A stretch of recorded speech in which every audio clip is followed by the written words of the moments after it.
De lunes a viernes a las 6 de la mañana. Tenemos el compromiso de mantenerte bien informado desde el inicio de la jornada. Para que empieces la mañana con toda la información clara y directa. Además, el mejor contenido deportivo de manera ágil y divertida. Al día con Willax. Aquí las noticias siempre llegarán primero.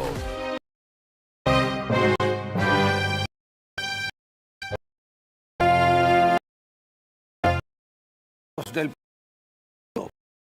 Buenas noches. Buenas noches. A mí me quedé dormido en la peluquería y me han cortado el pelo más mal que... Bueno, este programa va rumbo al 14º aniversario. 14 años al aire. Bueno, yo quiero empezar dándole la bienvenida, por supuesto, a Omar Ruiz de Somocurcio. Somocurcio, con el programa Willax Deporte. Muchas gracias por los comentarios, Omar, dicho sea de paso. Déjame decir que Omar Ruiz de Somocurcio es uno de los comentaristas más brillantes de la televisión peruana. Y desde este domingo y todos los domingos va a honrar la planilla de Willax Televisión. Correcto. En segundo lugar, yo quiero desearle, por supuesto, feliz Navidad a todos los... feliz año a todos los televidentes y especialmente a nuestros seguidores, a nuestros fieles seguidores. Un agradecimiento a Willax Televisión por esta nueva escenografía, ¿no? Una mesa que nos han mandado a hacer. Volvemos al formato de estar cara a cara para conversar. Y finalmente un aviso. Recordar que este programa no es un programa noticiero, no es un programa de noticias, es un programa de opinión. Por tanto, no es un programa imparcial, es un programa parcializado con nuestras opiniones y las de nuestros invitados. Lo que tratamos es de contar los hechos con objetividad y expresar nuestras opiniones sobre esos hechos, sobre las noticias que puedan haber durante la semana. Eso sí, nosotros no le damos audiencia a aquellos que infringen la ley, en las protestas, por ejemplo, o a aquellos,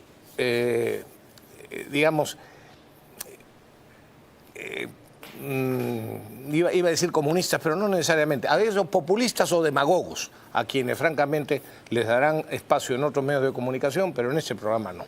Igualmente, pues. Adelante. Este es el primer programa del año 2025 y no podemos comenzarlo sin darle las gracias, como lo ha hecho Rafael Rey, a los miles y miles de compatriotas que tanto aquí como desde el extranjero nos siguen hace más de 13 años. Gracias por su audiencia, gracias por su lealtad y gracias a Willax Televisión por confiar en este programa que tiene un compromiso permanente con los valores democráticos y libertarios. Por supuesto, haremos todo lo posible para estar a las alturas de las expectativas de nuestra audiencia, ¿no? Así es. Y hoy vamos a tocar rápidamente en una combinación los temas nacionales e internacionales. Y en el segundo bloque vamos a conversar con el jurista Humberto Abanto sobre el tema urgente de la reforma del sistema jurídico en su totalidad y cuáles son los planteamientos al respecto. Víctor García Toma y otros juristas han adelantado que los problemas en el Ministerio Público como en el Poder Judicial son muy, pero muy graves, porque muchos fiscales y jueces han caído en el sicariato político, a lo que habría que agregar los eternos juicios que duran hasta 40 años, los temas, los abusos con las detenciones preliminares, el tema de los jueces provisionales y supernumerarios, que es toda una tragedia, y en fin, un asunto que debe y tiene que arreglarse y hay que dar los primeros pasos. ¿Se arreglará? Vamos a ver. En los próximos años. Humberto Abanto tiene las ideas muy claras al respecto. A ver, vamos entonces. ¿Qué hay, Rafael? ¿Qué ha pasado hoy día? Sí, una cosa nuevísima y lamentable, ¿no?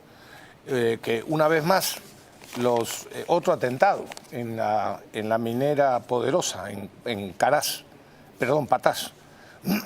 Dinamitan una torre de alta tensión. O sea, un acto claramente terrorista.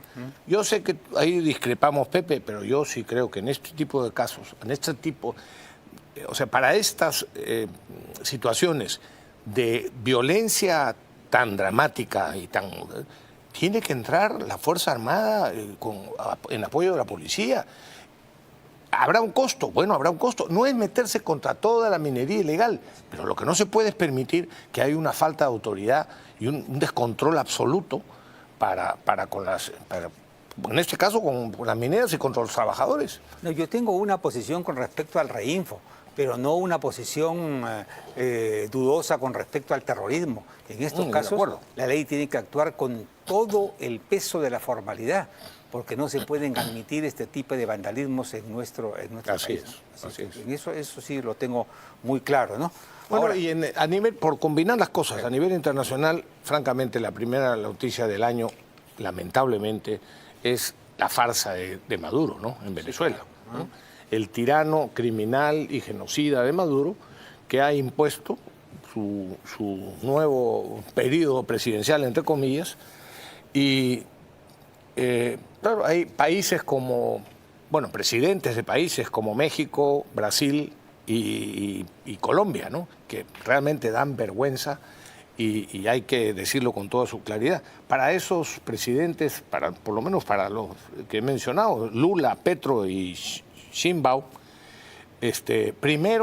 primero la ideología y después la democracia, ¿no? sí, claro. O sea, más vale un dictador conocido que un demócrata desconocido, ¿no? O por venir. Y bueno, ahí el Perú sí actuó bien. La Cancillería peruana ha dejado muy claro que no reconoce la presidencia de este señor Maduro y ha denunciado que es claramente una farsa, felizmente. Pero lo que me llama especialmente la atención a favor es la posición de Álvaro Uribe, el expresidente de Colombia, que ha dicho que en su opinión no hay otra forma que una intervención militar internacional. Claro, ha dicho que con apoyo de Naciones Unidas, cosa que es imposible por el veto de una serie de países.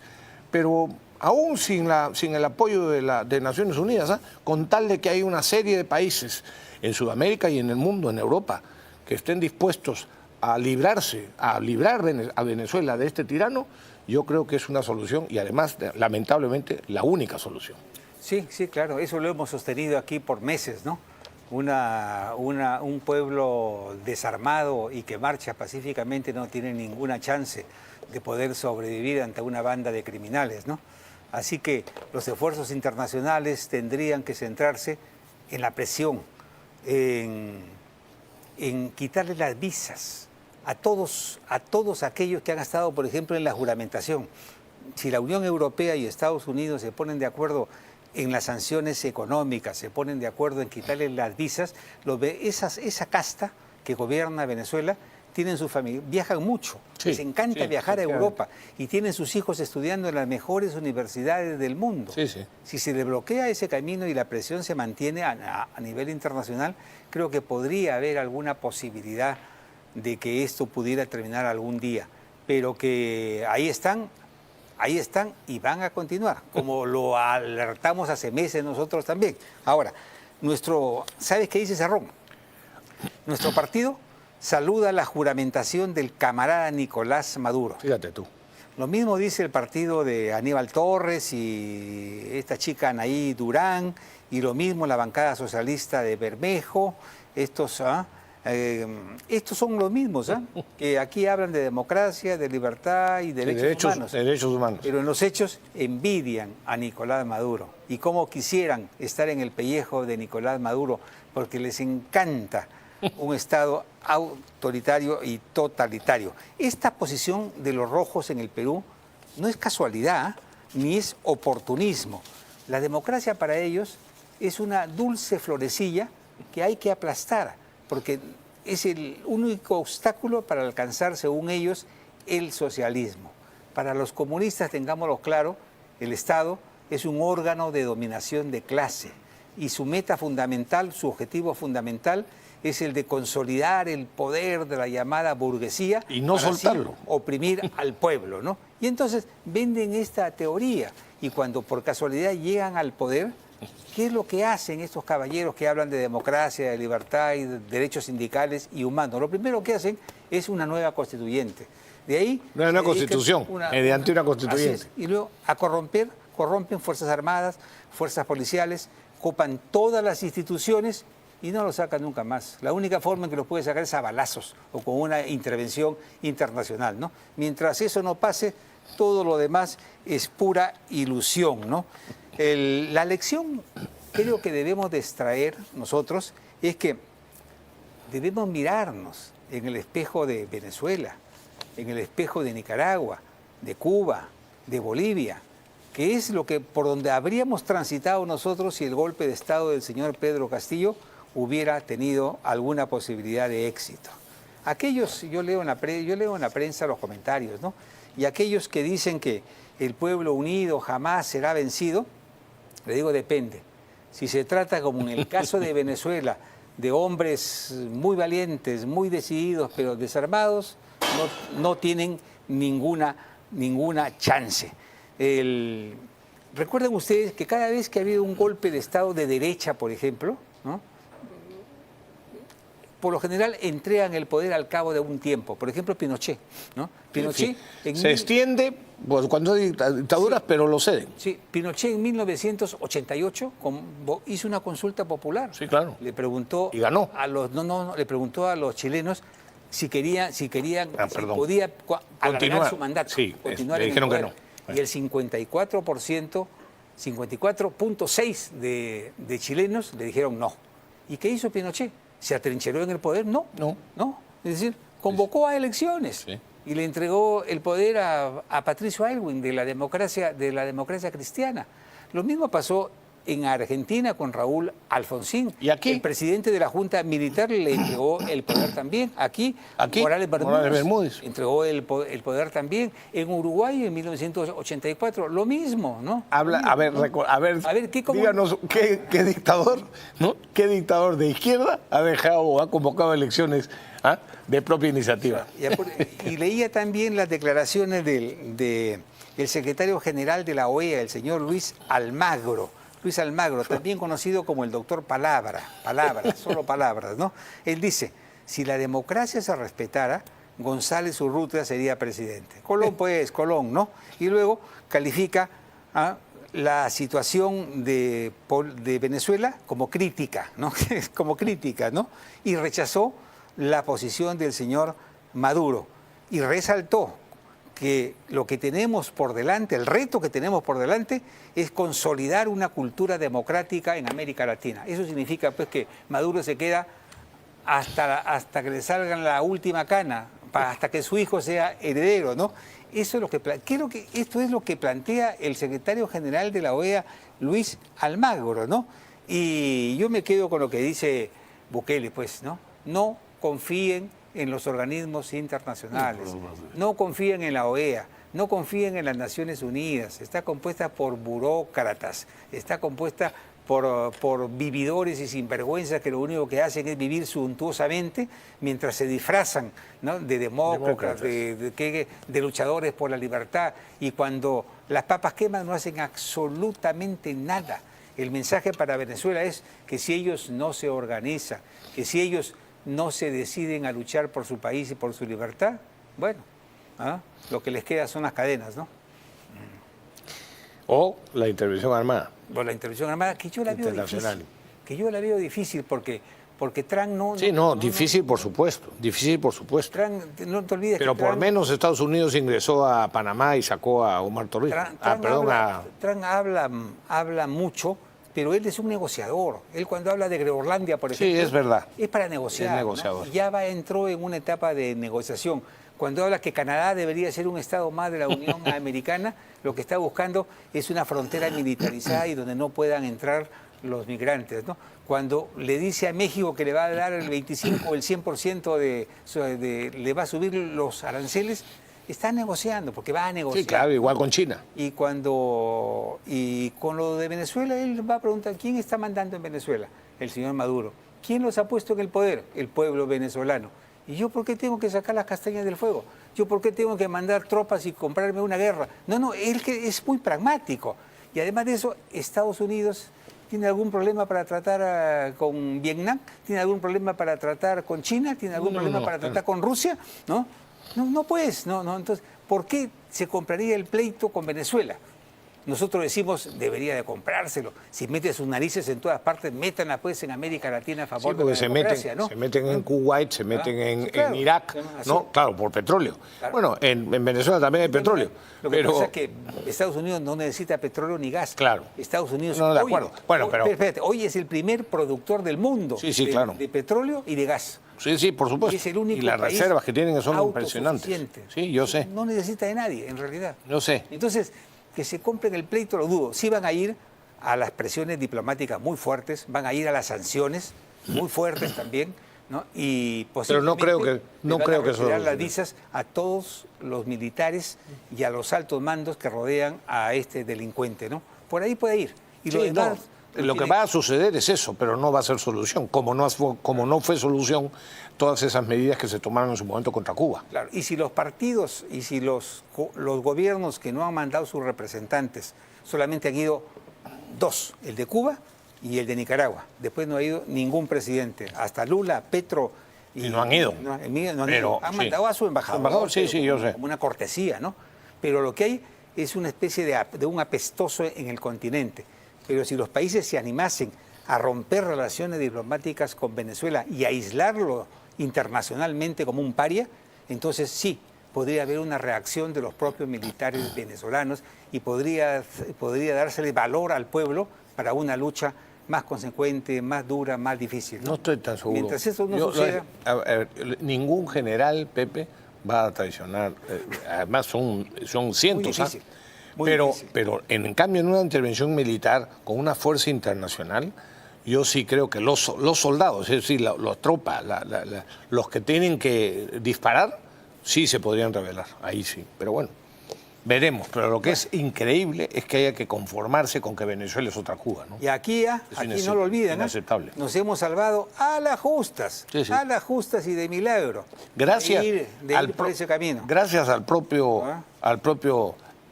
tontonazo de Gracias Castillo. al propio Castillo que cometió ese error descomunal, gracias a este Congreso de la República que consiguió 104 votos para vacarlo, si no, no lo hubiesen podido detener, y gracias a las fuerzas policiales sobre todo, y a las fuerzas armadas que estuvieron a la altura del reto constitucional, ¿no?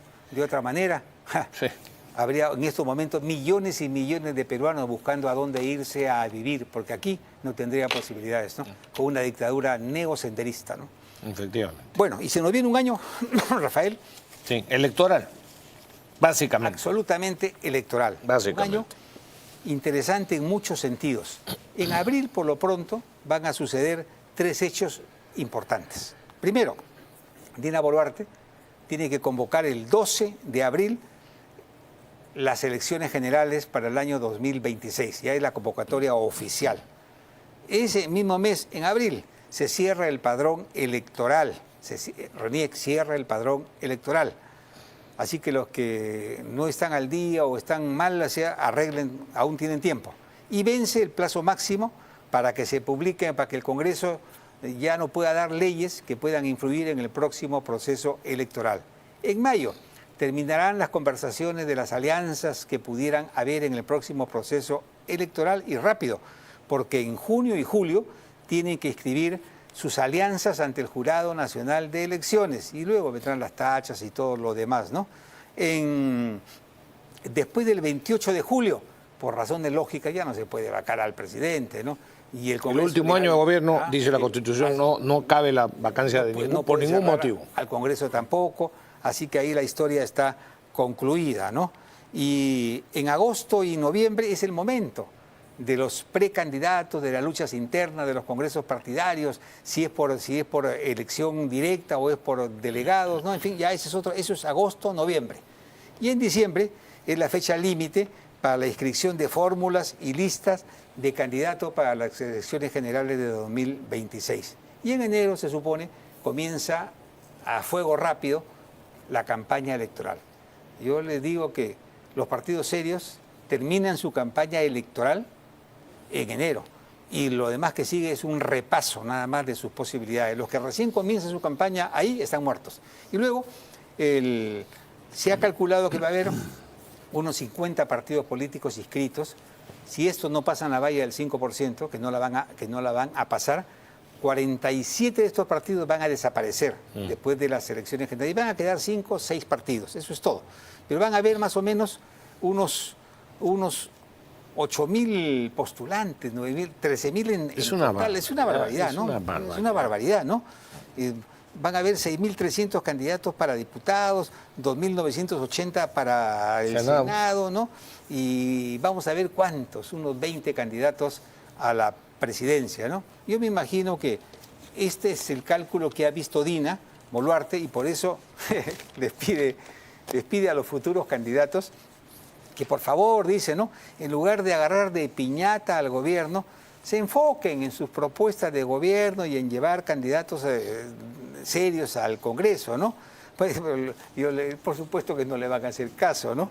El agarrar a palos a Dina Boluarte y a todo gobierno que se va es un deporte nacional, ¿no? De otra manera, ¿cómo podrían hacer campaña? Así que si la señora Boluarte espera que le dejen en paz, está bien equivocada, ¿no? Ahora, nota, Rafael, a Dina Boluarte, muy buena. Le preguntan a Jaime de Altaus cuánto de nota le pone al gobierno de la presidenta Dina Boluarte. Entonces, él dice, yo le pongo un 0,9. Pero hay que decir que Dina Boluarte es mejor que Pedro Castillo, evidente, ¿no? Y sus ministros también son mejores que lo de Castillo. Pero su falta de liderazgo frente al crimen y el freno que esto significa para las inversiones, evidentemente le han pasado factura. Yo le pondría por eso un 0,9. Ahora, Rafael es más estricto. Yo le pondría un 0,8. No por el cofre, no por la nariz, ¿no? Y otras tonterías o telenovelas turcas que la prensa se ha inventado, ¿no? Sino por la estupidez, ¿no? Del Rolex, ¿no? Y ¿estupidez? Bueno. ¿O el escándalo? El escándalo del Rolex y por lo de Petroperú, eso es por supuesto. Es un verdadero atentado contra las finanzas públicas, ¿no? Su gran mérito, como lo hemos dicho aquí antes, es el de no haberse corrido, es el de haberse puesto la banda presidencial y el de haber enfrentado a esa conspiración nacional e internacional que se volcó contra el gobierno para sacar de la cárcel a Pedro Castillo y instalarlo nuevamente en la presidencia de la República. Ese es su mérito, ¿no? Y creo que en algún momento se le reconocerá, ¿no? Ahora, es bien insoportable en sus comentarios y en sus intervenciones públicas. Pues es que no es líder. No solamente no es líder, podría quedarse en silencio en lugar de decir tonterías, una detrás de otra, pero bueno. Bueno, pues, si nos guiamos, yo quiero decir esto, Rafael, si nos guiamos por las noticias, es impresionante leer los diarios, ver los canales, ¿no? Por lo general todas son noticias sangrientas o negativas. Nadie pide, por supuesto, nadie pide que omitan nada. Aquí tenemos que hacer una lucha frontal contra la corrupción y es importante que haya titulares y primeras planas. Tenemos que enfrentar otros temas que son también dramáticos, ¿no? Pero hay que hacerle un pequeño espacio a las buenas noticias que las hay, ¿no? Por ejemplo, ¿no? El éxito del gobierno, o mejor dicho, de la Constitución del 93 y de la tecnocracia del BCR es el control de la inflación. Vamos a cumplir casi 30 años con una inflación de un dígito, ¿no? Lo cual es toda una hazaña, ¿no? Además, el sol se ha consolidado como la moneda más fuerte, más estable de América Latina. Tan estable que es preferible ahorrar en soles que en dólares, ¿no? No, por supuesto. Tiene más rendimiento. Sí. Y otro hecho que me parece que podría destacarse es lo que ha pasado en el Ministerio de Energía y Mina este año, donde la cartera de proyectos mineros es de 52 proyectos y eso significa una inversión de 60.000 millones de dólares. Mérito, por cierto, no del ministerio, sino de los inversionistas o de los mineros. También se habla, pero y del marco adecuado que les están dando para hacer esas propuestas, ¿no? Bueno, el marco está dado. El problema está, o sea, es verdad que últimamente el Ministerio de Castillo era imposible. Así es, a eso voy. El Ministerio Sierra Minas, correcto, ¿no? De acuerdo. También se habla poco o casi nada de la milagrosa agroexportación. Hace 20 años no pasábamos. Incluso con la ley Incluso con la ley. Con la derogatoria de la ley de promoción agraria. Así es. Imagínense lo que podría desarrollarse la agroindustria si es que volviéramos a tener una ley favorable. Hace 20 años no pasábamos de los 600 millones, ¿no? Yo digo, si el 2026 elegimos las personas adecuadas, tengan la seguridad que podríamos crecer a tasa de 5, 6, 7%, que es lo que el Perú necesita para poder salir de la pobreza. Pero para eso el pueblo tiene que votar con prudencia, con inteligencia y recordar que solo la política puede hacer avanzar a un país y solo la política puede hacer retroceder a un país. Y recordar que hay una fórmula, una gran fórmula que se ha probado en todos los climas y en todas las latitudes y no falla. Es una fórmula irrefutable para el pueblo. No voten por comunistas. Ahí donde ellos llegan, todo lo destruyen, ¿no? Si se sigue esta sencilla fórmula, van a ver ustedes los resultados, ¿no? Comunistas o demagogos. Sí. Y para eso, y ahí hay un papel fundamental de los medios de comunicación, para saber mostrar la demagogia de una serie de políticos populistas, socialistas, caviares, como quieran llamarlo, por supuesto comunistas. Y ese es el asunto. La prensa, cuando no cumple con su tarea, entonces lo que hacen es fabricar candidatos o popularizar candidatos, por ejemplo, como Castillo, como en su momento Vizcarra, como en su momento Toledo, y así podríamos seguir. Oye, dime, y yo, fíjate, acá a veces se tiende a subestimar el poder de los caviares, y no hay que hacerlo, ¿ah? Porque si bien es cierto que ellos han perdido la SUNEDO, han perdido el Tribunal Constitucional, han perdido la Defensoría del Pueblo. Siguen teniendo... Ellos tienen un grueso sector de simpatizantes en el Ministerio Público, claro, en el Poder Judicial, y controlan casi todos los medios de comunicación. Me imagino que con el beneplácito de los accionistas mayoritarios, porque no se entiende por qué los productores, los jefes de producción de cada los editores, son rojos, los editores son rojos, ¿no? Rojos o caviares. Y los accionistas se supone que son recontracapitalistas, pero en los hechos se comportan como cómplices de los rojos, Sí, absolutamente. como cómplices del atraso, del subdesarrollo, y después le exigen a los gobiernos que se comporten de esta y de otra manera, y ellos avalan la estupidez en sus propios medios de comunicación. La avalan y, como digo, en algunos casos la fomentan. Y claro que la fomentan, por supuesto, ¿no? Bueno, una noticia que sí es buena, pero que también hay que hacer algunos comentarios para situarla. Se va a inaugurar el 29 de enero, en principio, el nuevo aeropuerto. Es una buena noticia, efectivamente. Como fue en su momento una buena noticia lo de la inauguración del puerto de Chancay, como ha sido también la inauguración del muelle sur de DP World en el Callao, etcétera, etcétera. Hay, como tú has dicho hace un momento, Pepe, algunas buenas noticias, por supuesto. Ahora bien, igual que en lo de Chancay, en este caso, el Estado ha incumplido con su deber de brindar la infraestructura adecuada.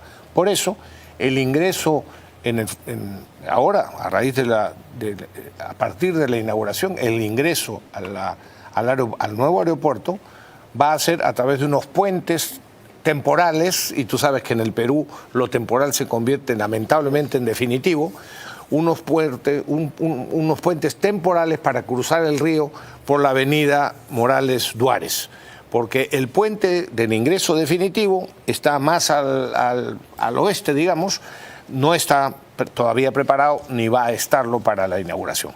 Por supuesto, ese puente definitivo, por cierto, está planificado por el gobierno para el año 2027. Así tenemos que hacer. Se inaugura el aeropuerto, pero el ingreso adecuado y proyectado recién estará en el 2027. ¿Por qué? Porque los gobiernos, porque no es solamente también el de Castillo y también el de Vizcarra, no han cumplido en su momento con las inversiones que tenían que hacerse desde el gobierno. Y por otro lado, va a ser un ingreso solo vehicular. Eso es raro. El ministro de Transportes ha dicho que los aeropuertos, en los aeropuertos solo se ingresa por vehicularmente. No es verdad. Hay montones de aeropuertos en el mundo que por supuesto se puede entrar caminando. Y entonces, bueno, va a haber un ingreso solo vehicular en autos o en buses, pero no peatonal. Después, es sintomático que la estación del metro, entiendo, bueno, la que están construyendo, no está dentro del aeropuerto, está en la entrada del aeropuerto actual, o sea, en la avenida Fawcett, cosa que también es una falta, en todo caso, si es así, es una falta de planificación muy grave. Después van a funcionar supuestamente unos buses llamados aeroexpresos, pero van a funcionar de 4 de la mañana a 11 de la noche. Y si los aviones llegan entre las 12 de la noche y las 4 de la mañana, la gente tendrá que esperar. O sea, esos anuncios realmente o se piensan mejor o se hacen las cosas diferentes, ¿no? Y finalmente, tendremos, por supuesto, vayan preparándose una inauguración con discurso del ministro de Transporte respectivo y con el discurso de la señora Dina Boluarte. Por supuesto, atribuyéndose a ellos el mérito de inaugurar esa obra. Así fue con el Muelle Sur en el Callao, así fue con el puerto de Chancay y así va a ser con el nuevo aeropuerto, que no son en absoluto mérito de este gobierno, porque vienen de las concesiones de gobiernos anteriores. En fin, hay gente que no está dispuesta a reconocer lo de otros y que se atribuyen a ellos mismos el mérito. En fin, son los mediocres que no reconocen los méritos de otras personas. A ver, esto tiene que ver con el fiscal Pérez y con la señora Keiko Fujimori. Ante la posible anulación del juicio contra Keiko por el caso Cócteles, Rafael, el fiscal Pérez entró en crisis, ¿no? Una más. Y amenazó a los jueces. ¿Ah? Mira la cara de... Esto es lo que le dice, desequilibrado esto es lo que le dice al tercer juzgado penal colegiado nacional, nada menos. Eso es lo que dice. ¿Cómo van a proceder ustedes, magistradas y magistrados? Si optan por anular el juicio, el criterio de la fiscalía, es decir, de él, ¿no?, es que ustedes dejan de ser jueces independientes de un Estado constitucional de derecho y se convierten en una especie de jueces, en un Estado legal de derechos propio de una dictadura. En mi opinión, esta es una amenaza, impertinencia por lo menos, ¿no? Una impertinencia muy seria, muy ¿no? seria, que ningún tribunal le puede admitir. Si esta sala penal le permite este tipo de atrevimientos a un fiscal de tercera línea y a cualquiera, así sea de primera línea, ¿no?, es decir, significa que su moral está por los suelos. Así es. O significa que tienen un techo de vidrio gigantesco que cualquiera lo puede amenazar públicamente. Así si no hacen mi voluntad, los investigo, los denuncio, ¿no? Así es. ¿Eso está pasando en el Poder Judicial? Caracho. Porque de otra manera no se atrevería este señor a decir esta barbaridad, ¿no? Por supuesto. Y luego lo del señor, ¿cómo se llama el director del Museo del Lugar de la Memoria? Manuel... Burga. Sí, Manuel... Ya no es, ¿no? No, así es, ya no es, lo han sacado al tipo, ¿no? ¿Y qué pasó? Él seguía tercamente tratando de tergiversar la historia. Por ejemplo, hace una semana nomás, 3 semanas, insistió en el tema del asesinato de Pedro Wilca, ¿no? Decía que había sido asesinado por el Grupo Colina. Y que los de Chavín de Guata habían ejecutado extrajudicialmente a los... Es decir, por el Estado peruano, a pesar de las evidencias, a pesar de las pruebas, a pesar de que ya está clarísimo que fue Sendero Luminoso, reconocido por ellos mismos, ¿no? Sin embargo, el tipo insiste en la difamación como su forma de hacer historia, ¿no? Así son los rojos. Entonces, bueno, esto por estos y otros errores, vamos a tratar de convertir el documento del Museo de la Comisión de la Verdad en una especie de documento sagrado, es otra barbaridad, pues, ¿no? Finalmente lo han sacado, ¿no? El asunto que está fuera, ¿no? Y es una buena noticia, ¿no? Pero el ministro de Cultura se merece una felicitación a medias, porque en realidad lo que tienen que hacer es reestructurar parar unas semanas, cerrarlo por unas semanas y reestructurar el para que sea realmente un museo al servicio de todas las opciones, que cuente con veracidad la historia, ¿no? Así es. Y no la tergiverse en servicio de minorías ideológicas, ¿no? Así que esta es una buena noticia, por ejemplo. Oye, y una cosa internacional. Que no ha sido resaltada por la prensa, dicho sea de paso, ¿no? Sí. Una cosa internacional que no ha sido resaltada, pero aquí nos interesa resaltar.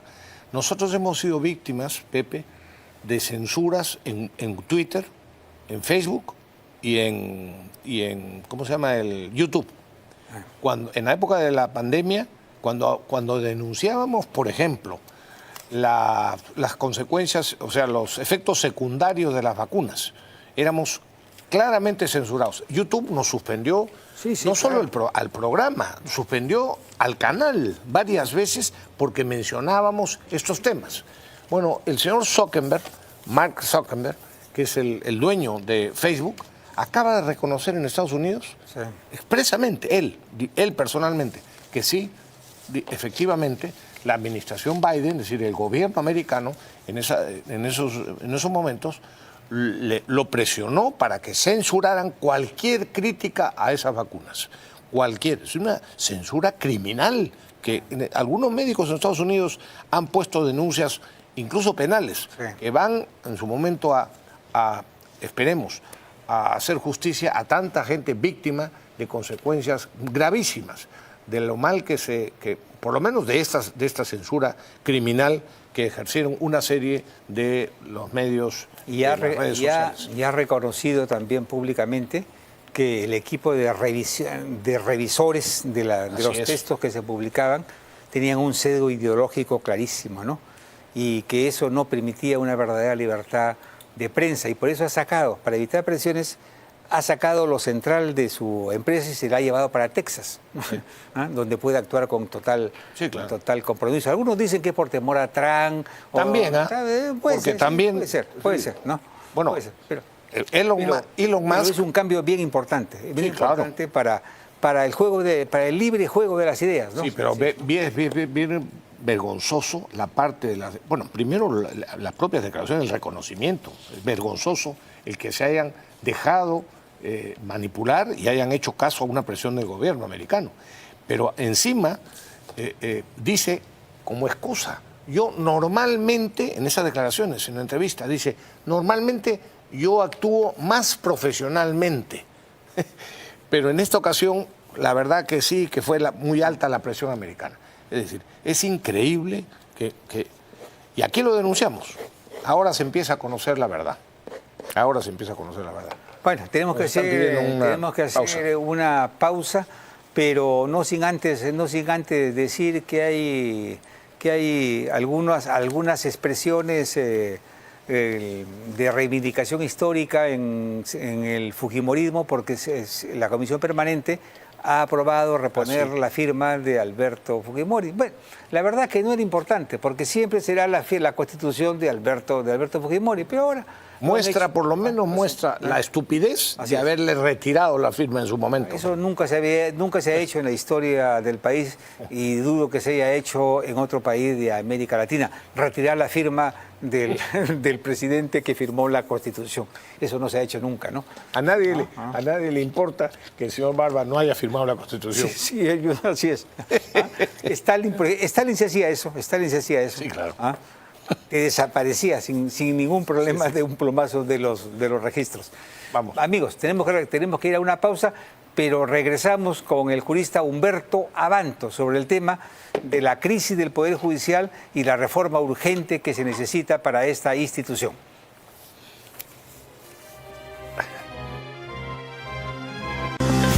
Bienvenidos al Día con Willax. De lunes a viernes a las 6 de la mañana. Tenemos el compromiso de mantenerte bien informado desde el inicio de la jornada. Para que empieces la mañana con toda la información clara y directa. Además, el mejor contenido deportivo de manera ágil y divertida. Al Día con Willax. Aquí las noticias siempre llegarán primero.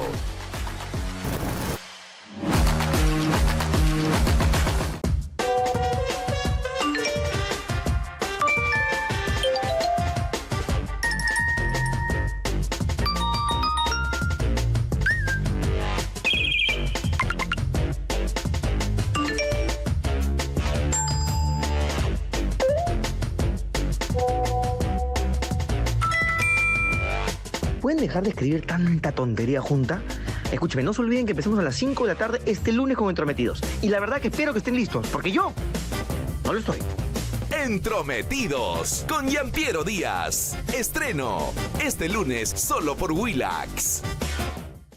En enero, nuevos rostros con experiencia y credibilidad se suman a nuestro equipo periodístico. Para informar con objetividad. Con un análisis profundo de la noticia. Brindando una mirada profesional desde todos los ángulos. Con el mismo compromiso de pluralidad y veracidad. Y en los deportes, el comentario que marca la diferencia. En 3 horarios para informarte mejor, solo por Willax. A ver, muchachos, ¿qué tenemos? La fiscal Peralta me aceptó una entrevista en exclusiva. Tengo más sobre el millonario presupuesto del IDL. Conseguí la tesis de Marita Barreto. Pero necesitamos más pepas, pues ahora vamos a salir de lunes a viernes. Tengo el video de cómo incendian la casa de una mujer extorsionada. ¿En qué gastaron $600.000 los fiscales del equipo Lavajato? Aquí lo tenemos. Perfecto, tenemos un programa. Contracorriente, desde este lunes, minutos antes de las 8, solo por Willax. La información no se detiene y Willax Noticias tampoco. Presentamos los hechos que marcaron el día. Con un análisis claro y al detalle. Con un estilo renovado. Y todo lo que ocurrió en la jornada deportiva. Willax Noticias, de lunes a viernes, minutos antes de las 7 de la noche, solo por Willax. Bienvenidos a El Día con Willax. De lunes a viernes a las 6 de la mañana. Tenemos el compromiso de mantenerte bien informado desde el inicio de la jornada. Para que empieces la mañana con toda la información clara y directa. Además, el mejor contenido deportivo de manera ágil y divertida. Al Día con Willax. Aquí las noticias siempre llegarán primero.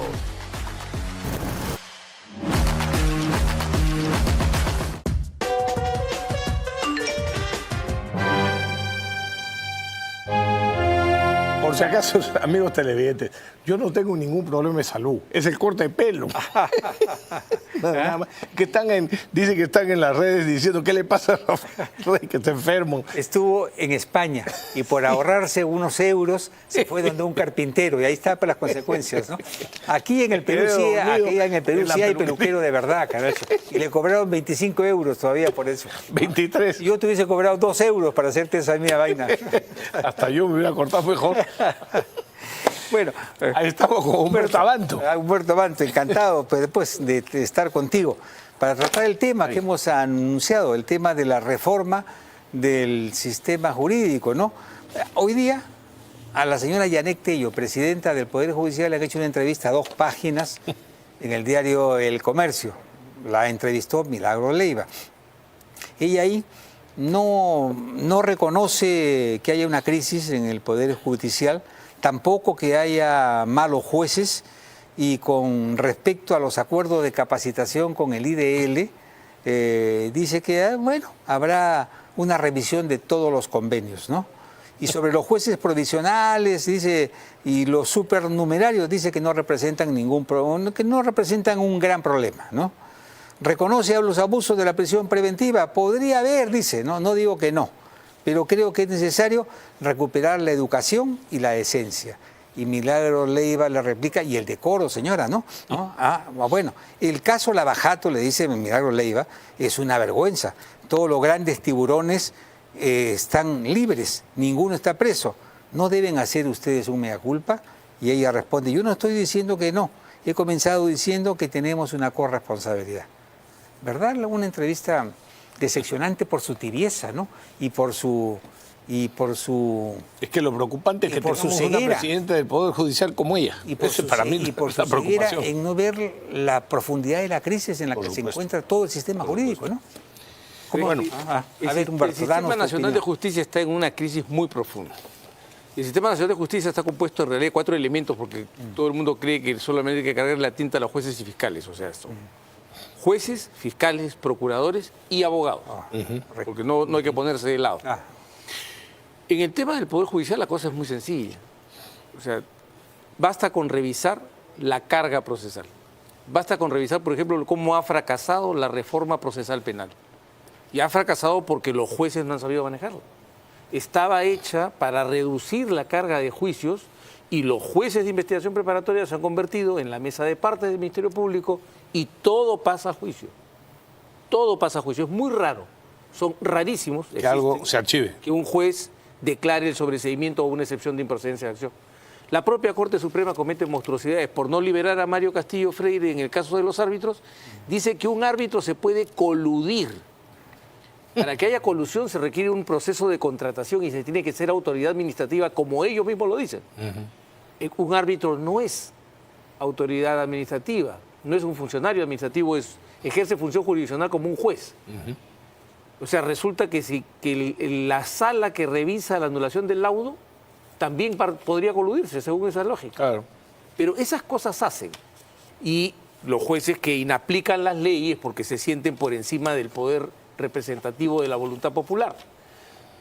En fin, o sea, decir que la señora Tello diga que no hay una crisis marca una situación muy peligrosa de negación, claro, que tiene que ser superada, ¿no? Una pregunta, porque hay todo un debate sobre el tema de la prisión preventiva. Más que preventiva. La detención preliminar. Preliminar, sí, o temporal o lo que fuera. La detención preliminar, sí. ¿Qué piensas de eso? No, o sea, fue una decisión correcta del Congreso de la República. O sea, lo que el Congreso ha ¿La primera ley decidido. o la rectificada? No, la 32-130. ¿Por qué? Porque, para empezar, se comenzó mintiendo, diciendo, han desaparecido la detención preliminar. Sí, eso era absolutamente falso. Y además, mucha prensa insistió en el tema y era absolutamente falso. Son 3 supuestos. Ajá. Se había eliminado uno. ¿Cuál es ese? El que permite, por ejemplo, que Alan García sufra una detención, se le dicte una detención preliminar por un acto que había realizado 6 años atrás y que era una conferencia y no era ningún acto delictivo. Por ejemplo, o que Keiko Fujimori pueda ser detenida también por un hecho que se había producido 7 años antes, como si hubiera algún riesgo inmediato. Para eso quieren esta detención, vamos a ser claros. Este es un instrumento de destrucción del sistema político. Para eso se usó. Pero perdón, porque llegan a las 3 de la madrugada o a las 4, sacan a la gente en pijama con un polo sudorado. Y el detenido. El chaleco de detenido. El cuartel de detenido. Para eso han usado la detención preliminar. Para eso la han usado. No la han hecho contra los delincuentes. A los delincuentes los agarran y los meten y se acabó el asunto. La prueba es bien sencilla. La detención preliminar existe desde el año 2004 y ha entrado en vigencia progresivamente en el Perú. La pregunta es muy puntual. La delincuencia, con esa detención preliminar, ¿se redujo o se incrementó? Claro, entonces, no nos digan que este es un tema a favor del crimen organizado. Esto es un instrumento a favor de destruir el sistema político. Para eso se usó. Y los jueces han cerrado los ojos. Unos han sido cómplices y los otros se han tardado en anular. Entonces, y a los fiscales se les dio demasiado poder, sin imaginar que ese poder pudiera caer en algún momento en malas manos. No, es que es lo que ha pasado. La lógica fue correcta. Que le están poniendo unos cojines para que esté un poco más alto. No se vea tan chiquito. La lógica fue correcta, Pepe. Lo que ocurre es que quienes han fallado son los jueces. Porque el fiscal es una parte en el proceso y como toda parte puede pedir lo que quiera. ¿Quién no debe darlo? El juez.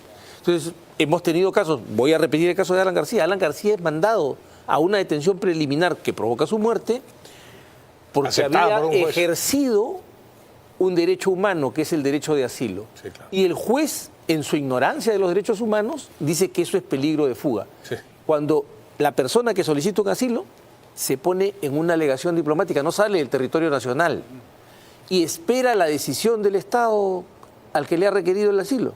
Si el Estado le dice que no, vuelve. ¿Qué es lo que le pasó a Ana? No hay forma de que fugue. Claro. Sí. Pero lo presentaron así. ¿Por qué? Porque hay un profundo déficit de conocimiento constitucional en los jueces. O complicidad ideológica o cobardía. Entonces, pero además quiero volver al tema de la detención preliminar. La misma Corte Interamericana de Derechos Humanos, en el caso Tecpile y otros contra México, ha sido muy clara en señalar que las detenciones, las privaciones de la libertad que se dan sin oír al afectado, violan la Convención.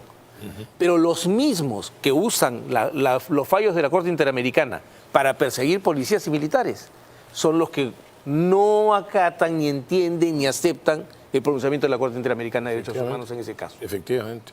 ¿No? Entonces, esa doble moral tiene que ser confrontada. Pero lamentablemente, en el Congreso, politicastros oportunistas se montaron a la ola caviar y fueron incapaces de darse cuenta de que estaban devolviéndole el arma a su perseguidor. Pero ahora creo que hay observaciones de parte del Ejecutivo. Bueno, no han dicho cuáles. Regresa para el debate. Ha anunciado el ministro Santibáñez que lo devuelve, por lo tanto, por lo menos el debate se dilata hasta el 15 de marzo, porque la Comisión Permanente, ustedes saben mejor que yo, no puede insistir. Ahora, ¿no te parece que en todo caso ha sido muy ambigua las declaraciones del ministro del Interior? No ha debido en todo caso de puntualizar, porque ha dicho por asuntos técnicos, ¿no? Pero esperemos que se vea, porque la observación va a ser presentada y es por escrito. Sí, claro. Entonces ahí lo vamos a ver. Yo creo que tal vez el ministro no ha querido tomar la película. Sí, pues, pero al no precisar eso, da la impresión o da pie a que algunos medios digan, claro, esto es para evitar, por ejemplo, que puedan dictar detención preliminar contra el hermano de la presidenta. No, pero si está debatiéndose una prisión preventiva. Esos son caprichos que hace un sector de la prensa para convertir cualquier cambio en las leyes en una cosa nociva. Y ejemplo muy sencillo, Pepe. O sea, con intencionalidad política, cuando lo contrario es que ha tenido durante años intencionalidad política. Pepe y Rafael, miren, por ejemplo, crimen organizado. Crimen organizado fue usado, también construido de una manera laxa para poder manipularlo. Tomar a los partidos políticos. Sí, claro. Porque en el mismo lapso en el que se destruye a los partidos políticos, el Perú se vuelve el primer exportador de cocaína en el mundo, uno de los más importantes exportadores de oro ilegal en el mundo, uno de los más importantes exportadores de madera ilegal en el mundo, un centro de trata de personas, un centro de tráfico de armas, un centro de extorsión y un centro de sicariato. Y eso, sí, pues, si la ley era perfecta, si la ley era maravillosa y no debían tocarla. Otra vez. Si están en contra de los cambios, digan entonces por qué no funcionó o por qué funcionó mejor. ¿No funcionó o por qué funcionó mejor? Pero nuevamente politicastros oportunistas claro. Que se suben a la ola, retroceden esta reforma que era importante. Hasta la propia Corte Suprema había reconocido que la nueva ley, la 32.108, permitía diferenciar con claridad a la organización criminal de la banda criminal. Pero luego la Corte, sumándose a los reclamos periodísticos, dice que la ley produciría efectos nocivos, dañinos, pero que igual la va a aplicar. Ese comentario es un comentario político. Claro. Los jueces no pueden hacer comentarios políticos porque lo que puede decir la Corte Suprema es inconstitucional, viola un tratado internacional, lo que quieran. Pero si dice que eso no ocurre y luego hace el comentario de que los efectos serían desastrosos, al juez ordinario no le corresponde hacer cálculos de resultados, porque eso es un juicio político. Ahora, pero cuando se producen esos casos, ¿qué opción hay para, no sé, sancionar, llamar la atención contra el juez? Es que esa es la flojera, la flojera y la cobardía de los congresistas. El congresista constituyente, no solo el de 1993, sino el del 78, el del 33, el del 30, agarró y siempre le dio al Congreso el poder de acusar, destituir e inhabilitar a los jueces que violaban la Constitución.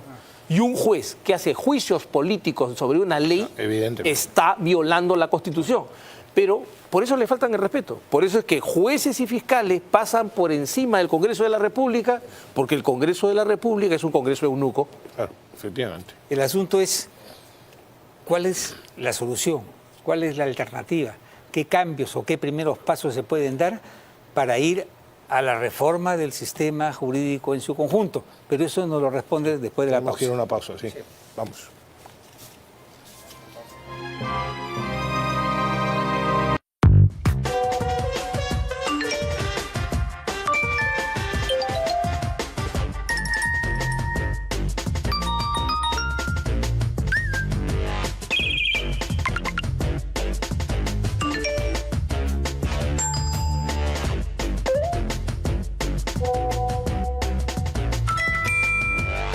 ¿Pueden dejar de escribir tanta tontería junta? Escúcheme, no se olviden que empezamos a las 5 de la tarde este lunes con Entrometidos. Y la verdad que espero que estén listos, porque yo no lo estoy. Entrometidos con Gianpiero Díaz. Estreno este lunes solo por Willax.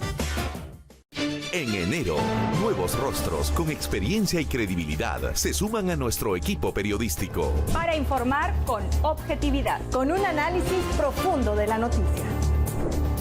Brindando una mirada profesional desde todos los ángulos. Con el mismo compromiso de pluralidad y veracidad. Y en los deportes, el comentario que marca la diferencia. En 3 horarios para informarte mejor, solo por Willax. A ver, muchachos, ¿qué tenemos? La fiscal Peralta me aceptó una entrevista en exclusiva. Tengo más sobre el millonario presupuesto del IDL. Conseguí la tesis de Marita Barreto. Pero necesitamos más pepas, pues ahora vamos a salir de lunes a viernes. Tengo el video de cómo incendian la casa de una mujer extorsionada. ¿En qué gastaron $600.000 los fiscales del equipo Lavajato? Aquí lo tenemos. Perfecto, tenemos un programa. Contracorriente, desde este lunes, minutos antes de las 8, solo por Willax. La información no se detiene y Willax Noticias tampoco. Presentamos los hechos que marcaron el día. Con un análisis claro y al detalle. Con un estilo renovado. Y todo lo que ocurrió en la jornada deportiva. Willax Noticias, de lunes a viernes, minutos antes de las 7 de la noche, solo por Willax. Bienvenidos a El Día con Willax. De lunes a viernes a las 6 de la mañana. Tenemos el compromiso de mantenerte bien informado desde el inicio de la jornada. Para que empieces la mañana con toda la información clara y directa. Además, el mejor contenido deportivo de manera ágil y divertida. Al Día con Willax. Aquí las noticias siempre llegarán primero.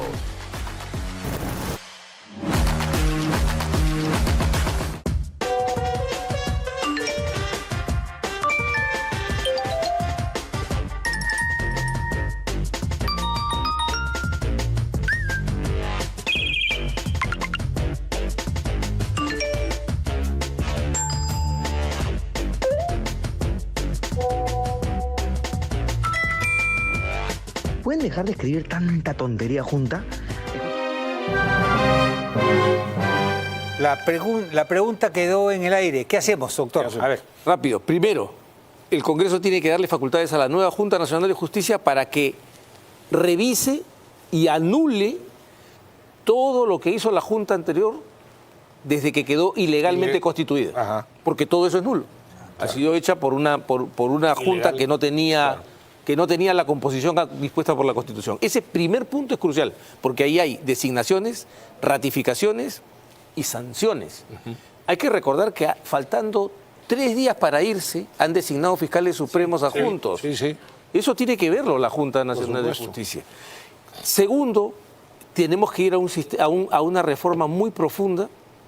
Yo sinceramente creo, a pesar de que y debe ser motivo de una gran discusión, que como no se acuerda esta frase de los economistas, que la economía es un tema tan serio que no puede quedar en manos de los economistas. Bueno, juzgar es algo tan serio que no puede quedar en manos de los jueces. Correcto. Yo creo que hay que pasar, y eso no le falta razón a Enrique Gersi, a un sistema de jurados. ¿Tú crees? Jurado.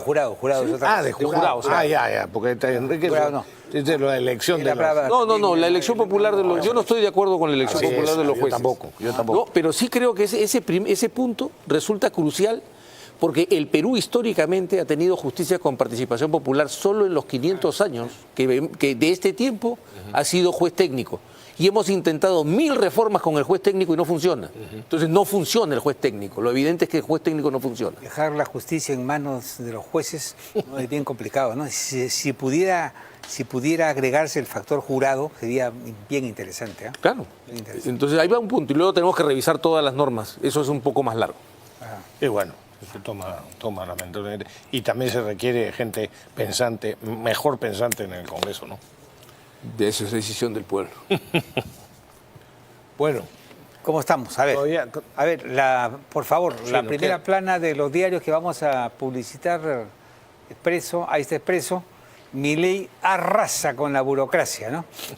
Efectivamente, lo que Milei está haciendo es extraordinario y está liberando las fuerzas productivas de su país de una manera impresionante.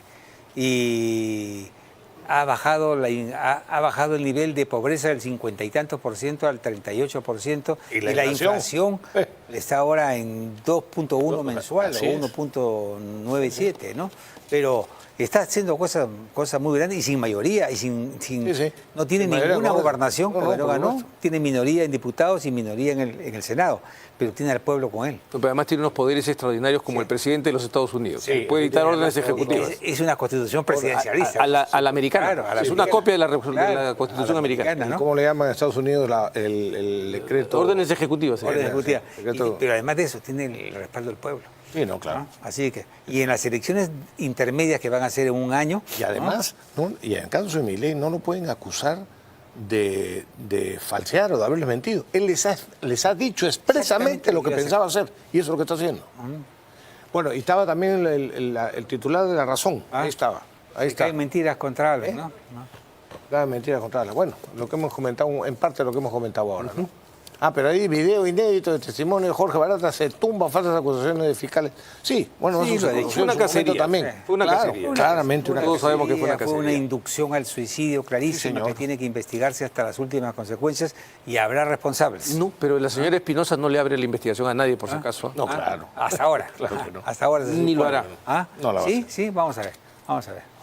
Bueno, y la gran fiesta del Año Nuevo Chino. Sí, y Viene luego Javier Luna con Noche de Luna, que ha hecho un programa extraordinario sobre la fiesta del Año Nuevo Chino, que promueve la Asociación Peruana China, y donde realmente rompen las billeteras. Hay premios hasta de carros y todo lo demás, festivales artísticos. Muchos espectáculos muy buenos. Sí, muchos espectáculos. Así que bueno, los que puedan irse, que se apunten, está bien barato, ¿no?